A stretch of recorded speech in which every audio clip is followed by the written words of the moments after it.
పూర్వకాలంలో జయంతిపురం అనే రాజ్యాన్ని యశ్వంత్ కృష్ణ అనే యువరాజు పాలించేవాడు. అతడు చిన్నవాడైనా ప్రజల పట్ల ఎంతో ప్రేమ, దయ కలిగినవాడు. సింహాసనంపై కూర్చొని రాజ్యపాలన చేసే సమయంలో అతను ప్రజల సమస్యలను శ్రద్ధగా వినేవాడు. ఒకరోజు ఒక తల్లి తన కొడుకుతో కలిసి రాజు యశ్వంత్ కృష్ణ ముందుకు వచ్చింది.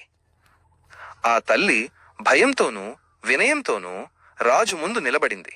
ఆ యువరాజు ఆమెను చూసి, అమ్మా, ఏమి జరిగింది? ఎందుకు అంత భయంగా ఉన్నావు అని అడిగాడు. ఆమె తమకు పంట సరిగా పండక చాలా కష్టాల్లో ఉన్నామని చెప్పింది.